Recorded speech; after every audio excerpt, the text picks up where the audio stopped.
En bref, cette semaine, Petuszewski appelle les citoyens à la vigilance face au coronavirus. Divers scénarios de transport en commun sont étudiés avec Exo. Sainte-Marthe reste fidèle à sa politique de collecte intelligente. Et la saison des sucres démarre en grand. Face à la présence accrue dans le monde de la maladie respiratoire, le COVID-19, communément appelé le coronavirus, le député fédéral de Vaudreuil-Soulanges, Petuszewski, appelle les citoyens à la vigilance. Mais c'est le temps d'être prudent.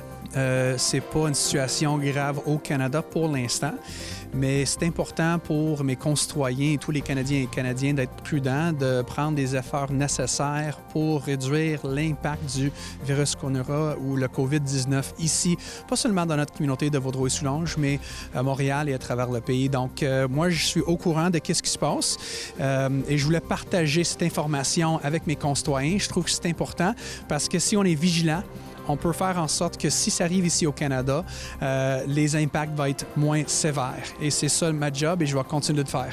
La ministre fédérale de l'Infrastructure et des collectivités, Catherine McKenna, était dans la région le 3 mars dernier.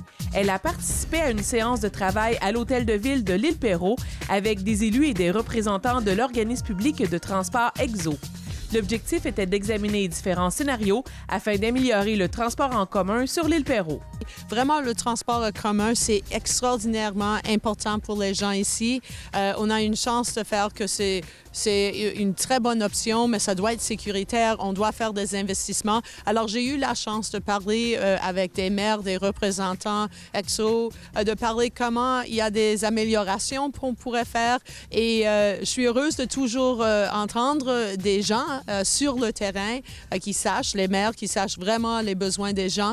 Et c'est sûr qu'on doit travailler avec la province. Alors, les investissements d'infrastructure, c'est avec les provinces, les municipalités et c'est sur le gouvernement fédéral. Et là, quand on a des projets présentés par la province, et bien, je pense que Peter a beaucoup à dire sur le sujet. Justement, monsieur, et quel genre d'amélioration il y a à faire? Mais depuis mon élection en 2015, transport en commun dans notre communauté était toujours une priorité. Ça continue d'être une priorité. On était capable d'aller de l'avant avec des projets à Vaudreuil pour améliorer la station de train qui est là. Puis c'est un projet du gouvernement fédéral, provincial, municipal et EXO. Puis là, on est en train de regarder qu'est-ce qu'on peut faire ici à l'île Perrot, Terrasse Vaudreuil, Pincourt. Comme vous savez, les gens qui prennent le train, il y a à peu près des milliers par jour. Ils savent très bien que ces stations-là ont besoin des améliorations. Donc, on a eu une rencontre avec EXO et les maires pour voir exactement c'est quoi les processus, où est-ce qu'ils ont rendu avec leur plan. Comme la ministre vient juste de mentionner, oui, ça prend le gouvernement du Québec de mettre de l'avant ça comme priorité, mais on va être prêt quand il prend cette étape-là pour aller de l'avant en tant que partenaire fédéral si l'opportunité est présente. Était également présent à la séance de travail la députée provinciale de Vaudreuil, Marie-Claude Nichols. Les discussions ont porté notamment sur les stations de train entre les municipalités de l'île Perrot, Terrasse Vaudreuil et Pincourt. Évidemment, on travaille. C'est vraiment un beau dossier. C'est sûr que ça avance jamais à la vitesse qu'on veut. C'est tout le temps un peu plus lent. Sauf que EXO et maintenant, ils sont ceux qui gèrent le dossier et ils sont en train de travailler des propositions pour soit aménager 2 gares, une gare unique. Il y a beaucoup de contraintes dans ce dossier-là. C'est un dossier qui va coûter évidemment beaucoup de sous. Puis le fait que le fédéral vienne, soit au courant du projet, ils vont être au courant aussi quand on va faire des subventions, on va faire des demandes de subventions. Donc, elle est déjà sensibilisée à la cause. Bien sûr, c'est le gouvernement provincial qui priorise les projets. Mais je pense qu'avec l'appui du fédéral, ça nous rouvre peut-être des belles portes. Des élus de Pincourt, île Perrot, Terrasse Vaudreuil et Notre-Dame de l'île Perrot ont fait état de leurs attentes aux représentants gouvernementaux et aux responsables d'EXO. On a eu une belle présentation de EXO qui est venue nous présenter quelles sont les démarches qui sont à faire dans un délai plus ou moins rapide. À mon avis, ça va aller quand même assez vite si on regarde le temps depuis le temps que ça existe de vouloir améliorer la chose sur l'île Perrot. Je pense que les délais qu'ils nous ont présentés sont quand même intéressants. Et pour ce qui est de Pincourt, vos préoccupations, c'était quoi? Les préoccupations, c'était surtout une préoccupation citoyenne par rapport à l'arrivée du REM et le maintien du train. Et aujourd'hui, les gens d'EXO nous ont rassurés que le besoin est là pour une clientèle d'utilisateurs de train. Et pour nos citoyens sur l'île, on utilise le train pour se déplacer vers Montréal. Le conseiller de Terrasse-Vaudreuil, Jean-Pierre Brazeau, qui était présent à la rencontre, se dit tout de même préoccupé des scénarios envisagés et insiste sur la sécurité pour les citoyens, qui est actuellement difficile à la gare Pincourt Terrasse-Vaudreuil. Mais premièrement, il y a un enjeu assez important à Terrasse-Vaudreuil, à savoir que pour la qualité, peut-être pas la qualité, mais la sécurité des gens, et puis ce qui se passe à l'heure actuelle, nous autres, ça nous prend absolument un passage pour se rendre au train. Je crois pas que les gens de Terrasse-Vaudreuil sont prêts à prendre la navette puis faire le tour pour aller sur le côté sud des voies ferrées pour revenir au nord pour prendre le train. Donc, nous autres, absolument, dans les démarches, il faut qu'on ait un passage accessible au train sur le côté de Terrasse-Vaudreuil. Dans certaines zones rurales, le problème du transport est à l'ordre du jour. C'est le cas à Saint-Hélesphore, où le maire Yvon Berriot déplore que les personnes âgées n'aient pas accès à un transport collectif. Les personnes âgées, aussitôt qu'ils perdent leur permis de conduire, sont obligées de s'expatrier ailleurs. Ce qui fait qu'on est vraiment dévitalisé parce qu'on sait que maintenant, les personnes âgées sont de plus en plus nombreuses. Même s'ils voulaient pouvoir rester chez eux, ils ne peuvent pas. Ils n'ont pas de transport pour aller à l'hôpital, à la pharmacie et des choses comme ça. Donc, je ne sais pas si un service de transport, on sait que c'est toujours le coût. Il y a toujours un coût relié à ça. Comment on pourrait arriver à faire quelque chose avec permettre aux gens de rester dans leur municipalité, de rester dans leur foyer le plus longtemps possible. Ça, c'est un des défis qu'on a, là, nous autres, chez nous. Là. Puis je pense beaucoup de municipalités à travers le Québec aussi. La municipalité de Sainte-Marthe est toujours pionnière dans l'implantation du bac intelligent muni d'une puce électronique. L'un des objectifs de la municipalité est de permettre aux citoyens de mieux gérer le contenu des bacs afin de réduire le taux d'enfouissement. Le directeur général de la municipalité, Michel Bertrand, nous explique le projet. Alors, le projet est né en 2018 lorsque la municipalité a introduit les bacs roulants pour les déchets ultimes, donc ce qui est destiné à l'enfouissement. Et on a eu, le conseil municipal et la gestion municipale a eu l'idée d'introduire, d'en profiter pour introduire un mode de fonctionnement novateur en introduisant une puce électronique sur chacun des bacs à être distribués aux citoyens.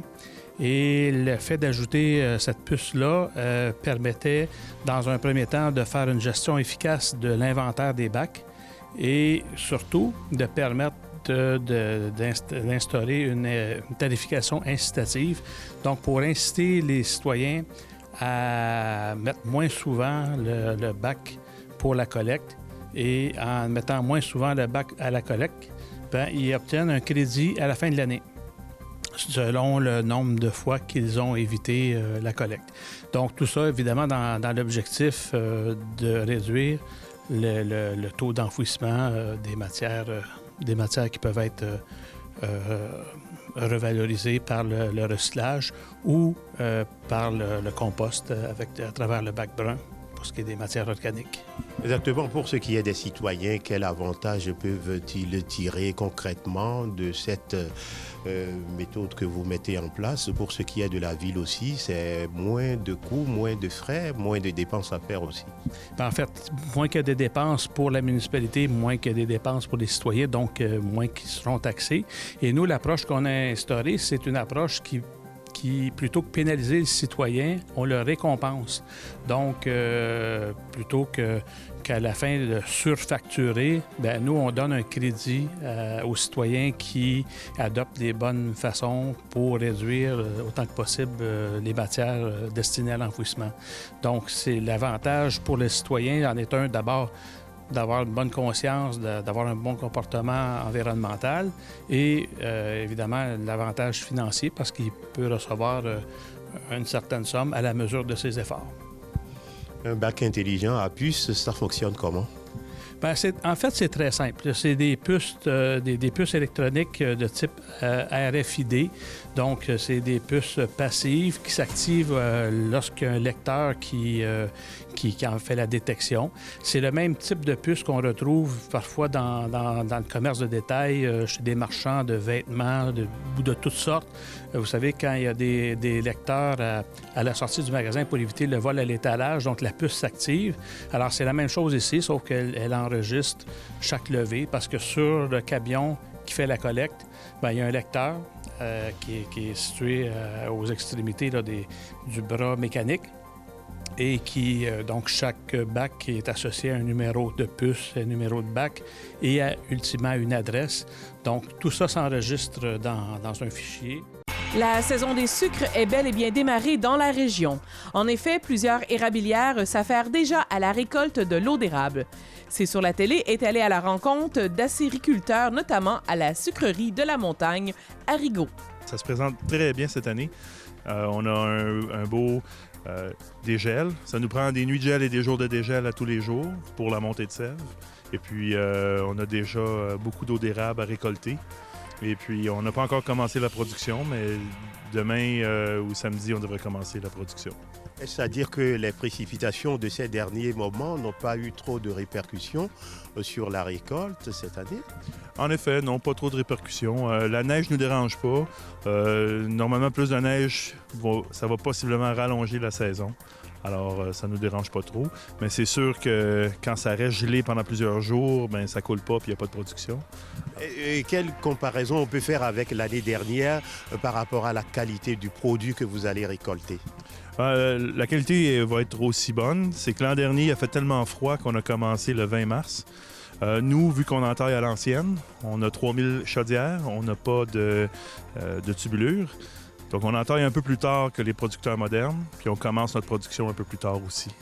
La tradition de la cabane à sucre traditionnelle se perd de plus en plus avec le temps et c'est justement le sujet du dernier livre de Pierre Fauché, Chronique d'une vie enracinée dans ma cabane au Canada.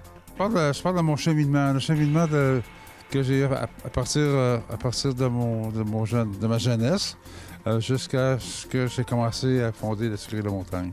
Fait que ça parle quand j'étais petit avec ma famille, j'étais cadet de 10 enfants. Après, ça parle de mes études, ça parle de mon j'ai traversé la moitié du monde en autostop. Ça parle des traditions que j'ai vécues, des expériences que j'ai vécues.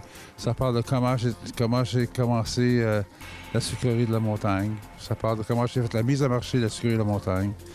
Ça parle de plusieurs expériences de communication que j'ai eues pour que je développe la sucrerie de la Montagne comme un produit international.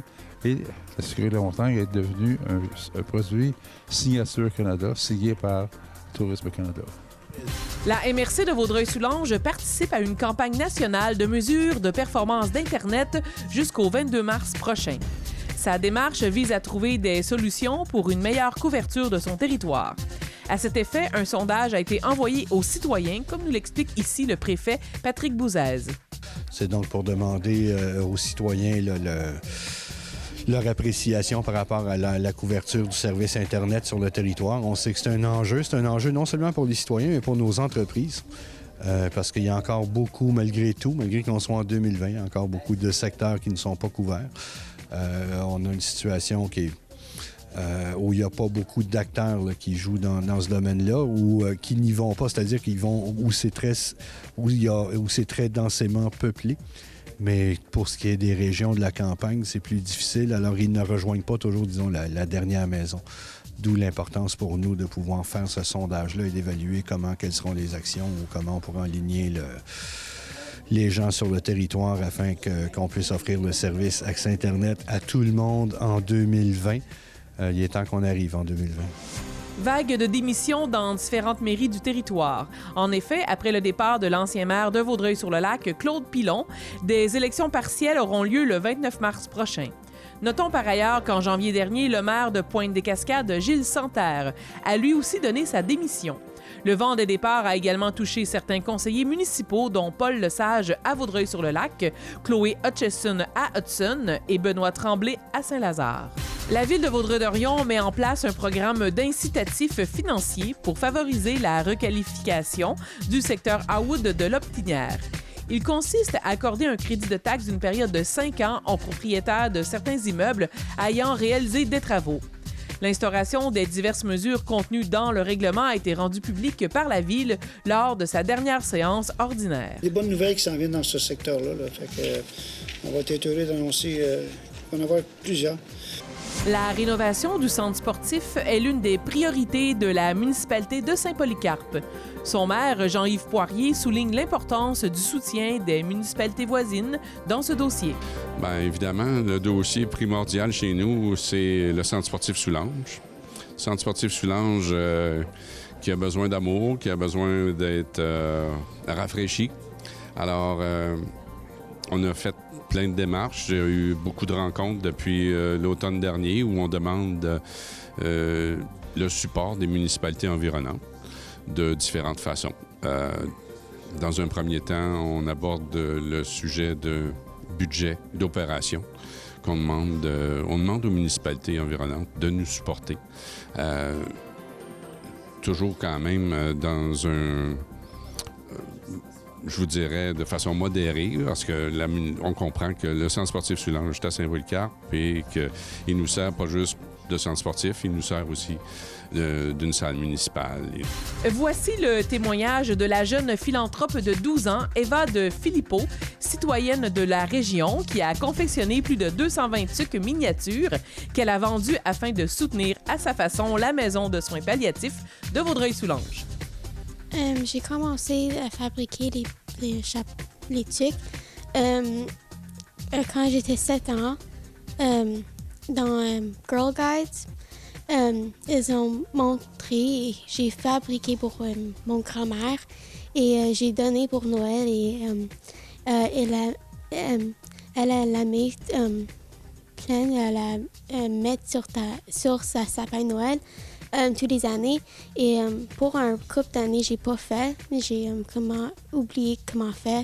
Et quand j'étais en 5e année, mon prof m'a dit que je dois faire comme un projet créatif quelque chose qui ça fait comme pour le kindness, puis quelque chose qui change le monde. La Ville de Vaudreuil-Dorion a remis le 26 février dernier plus de 540 000 $ à des organismes qui contribuent à sa vitalité. Celle-ci a aussi profité de l'occasion pour y présenter sa nouvelle politique de reconnaissance et de soutien des organismes culturels, sportifs et communautaires. Cette politique vise entre autres à assurer la transparence et l'équité dans le traitement des dossiers et de mieux répondre aux besoins des organismes. Le Centre intégré de santé et de services sociaux de la Montérégie-Ouest annonce la construction d'un nouveau bâtiment sur le site de l'hôpital du Surroi à Salaberry de Valleyfield. Le complexe comprendra entre autres 20 lits et 10 alcôves pour civières. Un projet totalisant près de 18 millions de dollars. Les premiers patients sont attendus dès septembre prochain. La journée spaghetti au profit du Centre de femmes La Moisson de Vaudreuil-Soulanges aura lieu le 20 mars prochain à l'Omnicentre de Pincourt. L'organisme permet annuellement à plus d'une centaine de femmes de la région de recevoir des services d'aide individuelle. Cette année, la porte-parole de l'événement est l'actrice Geneviève Schmidt, qu'on a pu suivre notamment dans Unité 9 et District 31. C'est le 2 mars dernier, à l'Omnicentre de Pincourt, qu'a eu lieu la collecte annuelle de sang organisée par le conseil municipal de la ville. 85 personnes ont généreusement fait don de leur sang. Nous rappelons qu'un don de sang peut sauver jusqu'à 4 vies. C'est le 1er mars dernier qu'avait lieu le vernissage de Philippe Corriveau, l'artiste en résidence du mois de février à la maison Félix Leclerc. L'artiste en art visuel s'est inspiré de l'univers typographique de l'auteur-compositeur-interprète Félix Leclerc afin de créer une œuvre appelée Typographélix, à laquelle ont participé plusieurs citoyens. Bien, en fait, tout le concept d'exposition de ma résidence, puis de l'exposition du résultat final de ma résidence artistique s'appelait Typographélix. Puis dans le fond, c'était un peu un clin d'œil. Je me mettais en position d'être un peu le typographe à Félix.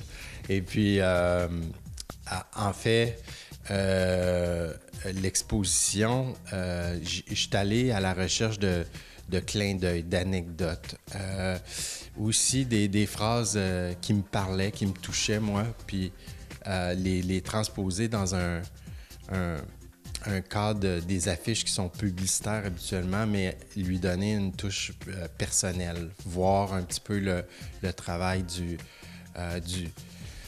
dessinateur commercial qui dessine chacune des lettres. Et souvent, les pièces des théâtres qu'il faisait aussi, il y avait un côté fait main, un côté fait... on prend de la peinture, on prend des crayons, puis on dessine nos propres affiches de théâtre. Donc, il y avait cette idée-là derrière. Puis, c'était l'idée aussi de créer un ensemble d'affiches qui faisaient chacune un clin d'œil à soit des phrases qu'il a dit, ou même des fois des phrases qu'il a dit, puis qui font référence toujours à l'actualité. Le Centre culturel Le Chenail à Hawkesbury présentera jusqu'au 29 mars prochain, pour les passionnés d'histoire métisse, l'exposition « Vérité ancestrale » de l'artiste, peintre et métisse Louise Vien. Le 5 mars dernier, en début de match, les 6 joueurs de 20 ans de la formation des Braves de Valleyfield ont été honorés en recevant chacun une bannière à leur effigie.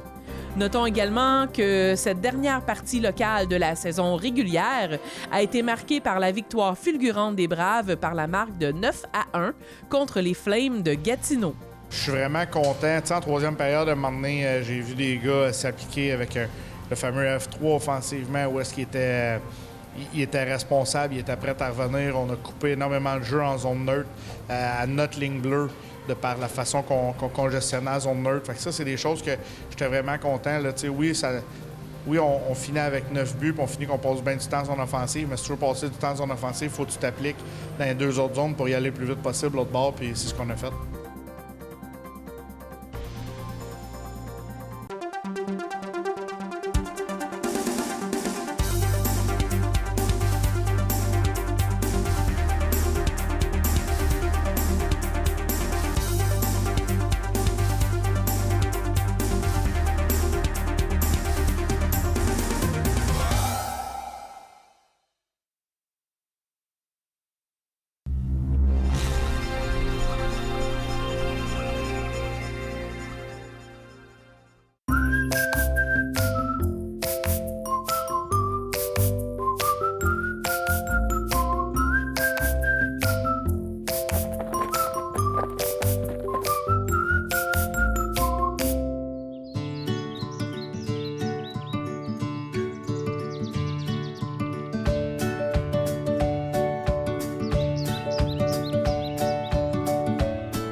Bonjour les amis, contente de vous revoir.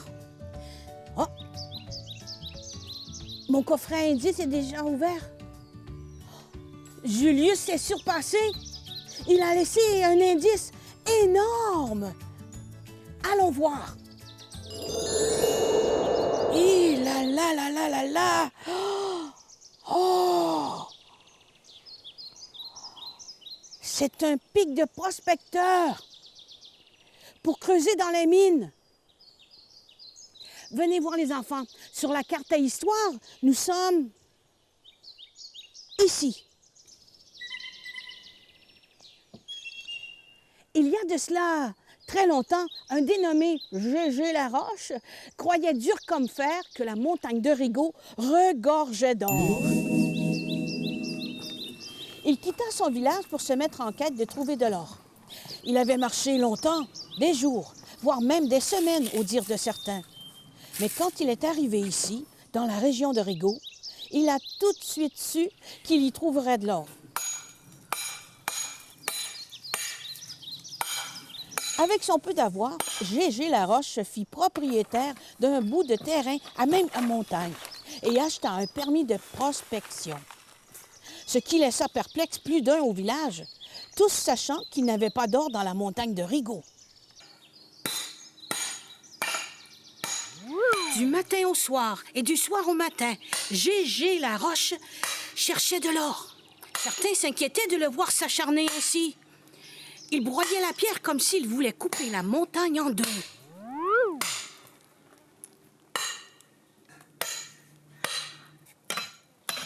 Puis un jour, la montagne tout entière trembla. Comme pour lui dire qu'elle en avait assez. Une parcelle de roc se détacha de la montagne, mettant en jour un filon de pyrrhute de fer, communément appelé l'or des fous. Dans son état d'esprit, il a cru au miracle. De l'or, de l'or, de l'or. Puis une douleur atroce le gagna d'un seul coup. Ses jambes coincées par les pierres le gardent prisonnier de la montagne. Impuissant à se dégager, il commença à crier pour appeler à l'aide. Au secours! Au secours! Mais ses appels restèrent sans réponse. Épuisé, il perdit connaissance. On raconte qu'il aurait été secouru que quelques jours plus tard par des randonneurs de la région. Qu'il a été mené à Rigaud dans un état au bord de la mort. Il dut rester au lit plusieurs mois, car ses jambes fracturées mirent longtemps à guérir. Les gens de Rigaud lui apportaient à manger. On lui prodiguait bons soins et encouragement. Quand il fut assez fort pour se mettre à marcher, il quitta la région. On s'en rappelle encore comme si c'était hier. Ce jour-là, il serra la main du maire qui lui dit par compassion « Désolé, Monsieur Laroche, que vous n'ayez pas trouvé d'or chez nous. » Et Gégé Laroche lui avait répondu « Détrompez-vous, Monsieur le maire, de l'or j'en ai trouvé. Il est dans le cœur de chacun d'entre vous qui m'avez aidé. » Mère Lou, elle vous dit à bientôt, les amis, pour une prochaine histoire. Et souvenez-vous qu'on ne voit bien qu'avec les yeux du cœur. Bisous!